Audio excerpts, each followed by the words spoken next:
दशमी तिथि महिमामयी कार्तिक महाविशेष। हरि स्मरण से मिटे दुख, पाओ सुख अतिशेष। हरे कृष्णा। आप सभी को कार्तिक मास की हार्दिक शुभकामनाएं। आप सभी का दिन शुभ और मंगलमय हो।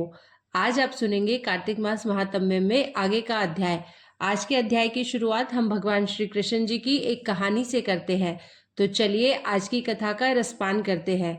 एक छोटे से गांव में एक दरिद्र विधवा ब्राह्मणी रहा करती थी। 6 वर्षीय बालक मोहन के अतिरिक्त उसका और कोई नहीं था।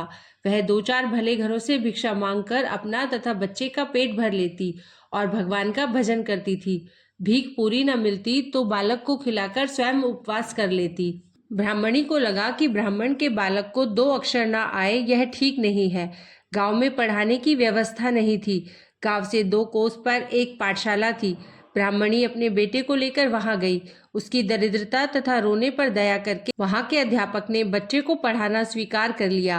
वहां पढ़ने वाले छात्र गुरु के घर में रहते थे, किंतु ब्राह्मणी का पुत्र मोहन अभी बहुत छोटा था और ब्राह्मणी को भी अपने पुत्र को देखे बिना चैन नहीं पड़ता था। अतः मोहन नित्य पढ़ने जाता और सायकाल घर लौट आता। उसको विद्या प्राप्ति के लिए प्रतिदिन 4 कोस चलना पड़ता। मार्ग में कुछ दूर जंगल था। शाम को लौटने में अंधेरा होने लगता था। उस जंगल में मोहन को डर लगता था। एक दिन गुरुजी के यहाँ कोई उत्सव था। मोहन को अधिक देर हो गई और जब वह घर लौटने लगा तो रात हो गई थी। अंधेरी रात जंगली जानवरों की आवाजों से बालक मोहन भय से थरथर कांपने लगा। ब्राह्मणी भी देर होने के कारण बच्चे को ढूंढने निकली थी। किसी प्रकार अपने पुत्र को वह घर ले आई। मोहन ने बड़ी सरलता से कहा, माँ, दूसरे लड़कों को साथ ले जाने तो उनके नौकर आते हैं। मुझे जंगल में आज बहुत डर लगा। तू मेरे लिए भी एक नौकर रख दे। मोहन की बातें सुनकर बेचारी ब्राह्मणी रोने लगी। उसके पास इतना पैसा कहाँ कि नौकर रख सके। माता को रोता देख मोहन ने कहा, माँ तू रो मत, क्या हमारा और कोई नहीं है? अब ब्राह्मणी क्या उत्तर दे। उसका हृदय व्यथा से भर गया। उसने कहा, बेटा, गोपाल को छोड़कर और कोई हमारा नहीं है। बच्चे की समझ में इतनी ही बात आई कि कोई गोपाल उसका है। उसने पूछा, गोपाल कौन? वे क्या लगते हैं मेरे और कहाँ रहते हैं? ब्राह्मणी ने सरल भाव से कह दिया, वे तुम्हारे भाई लगते हैं। सभी जगह रहते हैं परंतु आसानी से नहीं दिखते। संसार में ऐसा कौन सा स्थान है जहाँ वे नहीं रहते? लेकिन उन्हें तो देखा था ध्रुव ने, प्रहलाद ने और गोकुल के गोपों ने। बालक को तो अपने गोपाल भाई को जानना था। वह अपनी माँ से पूछने लगा, गोपाल मुझसे छोटे हैं या बड़े? अपने घर आते हैं या नहीं?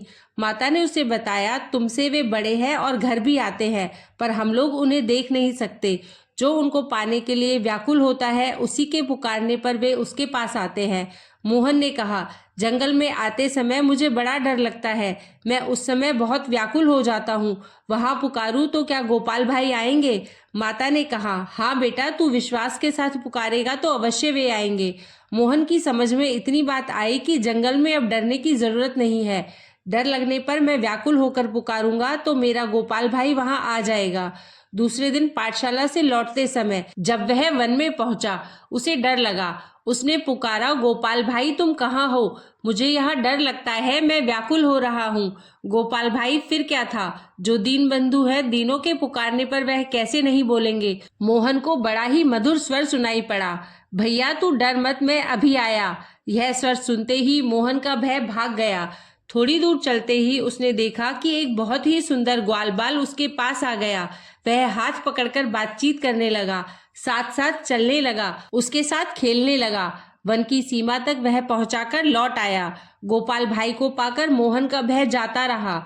घर आकर उसने जब अपनी माँ को सब बातें बताई, तब वह ब्राह्मणी हाथ जोड़कर गदगद हो अपने प्रभु को प्रणाम करने लगी। उसने समझ लिया कि जो दयामयी द्रौपदी और गजेंद्र की पुकार पर दौड़ पड़े थे, मेरे भोले बालक की पुकार पर भी वही आए थे। ऐसा ही नित्य होने लगा। एक दिन उसके गुरुजी के पिता का श्राद्ध होने लगा। गुरुजी सबसे कुछ लाने को कह रहे थे। मोहन ने भी सरलता से पूछा, गुरुजी मैं क्या ले आऊं? गुरु को ब्राह्मणी की अवस्था का पता था। उन्होंने कहा, बेटा तुमको कुछ नहीं लाना होगा। लेकिन मोहन को यह बात कैसे अच्छी लगती। सब लड़के लाएंगे तो मैं क्यों ना लाऊं। उसके हट को देखकर गुरुजी ने कह दिया, अच्छा तुम 1 लोटा दूध ले आना। घर जाकर मोहन ने माता से गुरुजी के पिता के श्राद्ध की बात कही और यह भी कहा, मुझे 1 लोटा दूध ले जाने की आज्ञा मिली है। ब्राह्मणी के घर में था क्या जो वह दूध ला देती।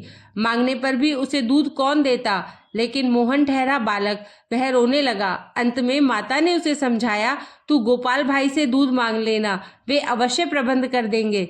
दूसरे दिन मोहन ने जंगल में गोपाल भाई को जाते ही पुकारा और मिलने पर कहा, आज मेरे गुरुजी के पिता का श्राद्ध है, मुझे 1 लोटा दूध ले जाना है।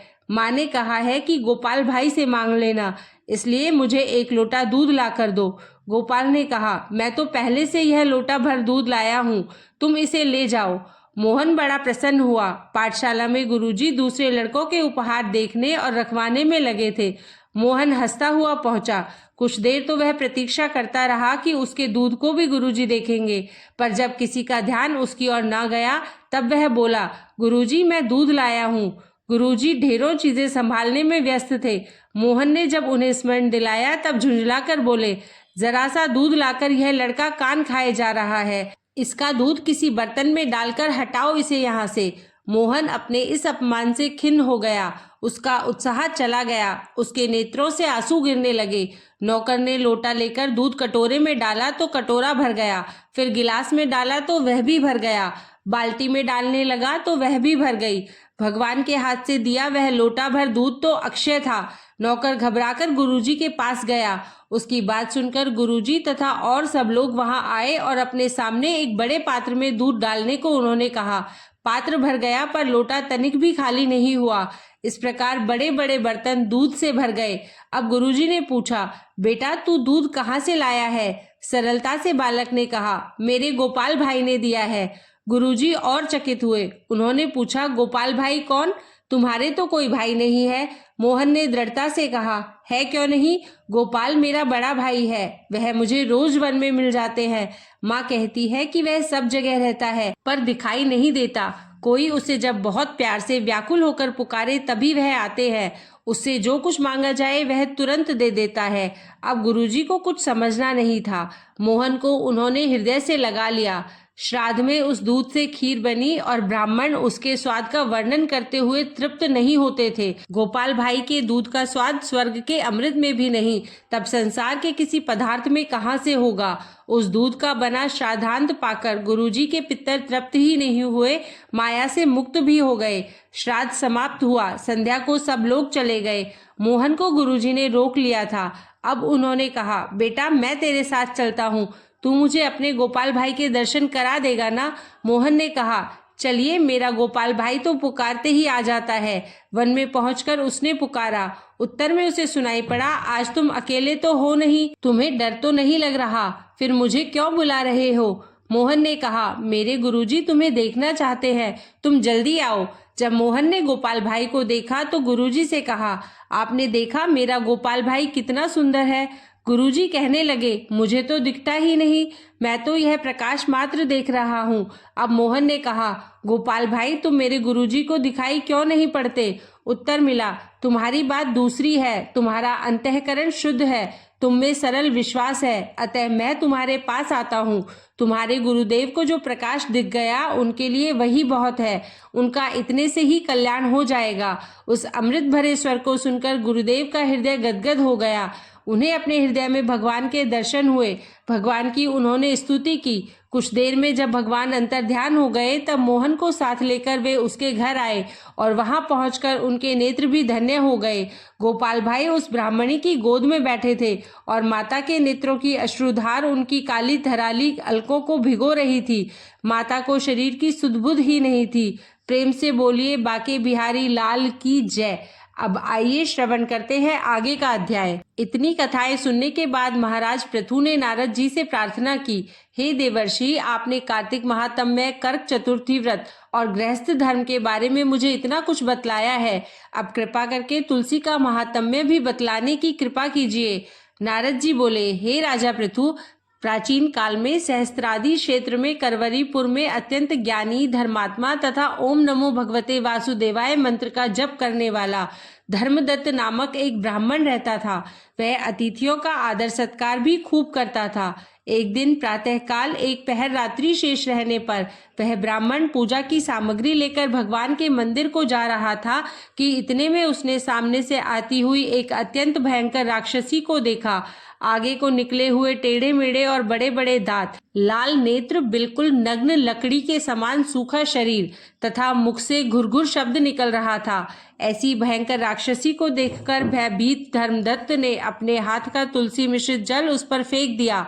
जल में मिश्रित तुलसी दल शरीर पर पड़ते ही उस राक्षसी के समस्त पाप दूर हो गए और वह हाथ जोड़कर धर्मदत्त के पैरों पर गिर पड़ी। तब धर्मदत्त ने पूछा कि तू कौन है और किस पाप के कारण इस दशा को प्राप्त हुई। अपने पापों से मुक्त हो चुकी वह राक्षसी कहने लगी, सौराष्ट्र देश में भिक्षु नामक ब्राह्मण की मैं पत्नी थी। मेरा नाम कलहा था। मैं ना तो अपने पति से मीठे वचन बोलती थी और ना अच्छा भोजन व फल ही खाने को देती थी। इस व्यवहार से दुखी होकर जब मेरे पति ने दूसरा विवाह करने का निश्चय किया तो क्रोध में आकर मैंने विष खाकर अपना शरीर त्याग दिया। इसके बाद यमदूत मुझे बांधकर यमराज के पास ले गए। वहां चित्रगुप्त जी ने मेरे अच्छे बुरे कर्मों का लेखा जोखा बताते हुए यमराज से कहा, सदैव अपने पति से द्वेष करती रही है। यह सुनकर यमराज ने आज्ञा दी, क्योंकि जिस बर्तन में वह पकाती थी उसी में खाती थी, इसलिए इसको पहले अपनी संतान को खाने वाली बिल्ली की योनि में भेजा जाए। उसके बाद पति से द्वेष करने के कारण इसको विष्ठा खाने वाली शुक्री की योनि प्राप्त हो। तदनंतर क्योंकि इसने आत्महत्या की है इसलिए यह प्रेत योनि में जाए। सो महाराज, मैं 500 वर्ष से इसी योनि में फिर रही हूँ। भूख और प्यास से दुखी होकर एक वैश्य के शरीर में प्रवेश करके मैं कृष्णा और त्रिवेणी नदी के संगम पर गई। जैसे ही मैं नदी के तट पर पहुंची, विष्णु के दूतों ने मुझे वैश्य के शरीर से निकालकर बाहर फेंक दिया। वहां से घूमती फिरती मैं आ रही थी कि आप मिल गए। आपने तुलसी मिश्रित जो जल मेरे ऊपर फेंका है उससे मेरे संपूर्ण पाप नष्ट हो गए हैं। अब कृपा करके इस प्रेत योनि से मेरा उद्धार कीजिए। राक्षसी से सारा वृतांत सुनने के बाद ईश्वर भक्त ब्राह्मण धर्मदत्त ने कहा, तुमको देखकर मुझे अत्यंत दुख हुआ है। मैं जानता हूँ कि तीर्थ, व्रत, दान आदि सत्कर्म प्रेत योनि में नहीं हो सकते।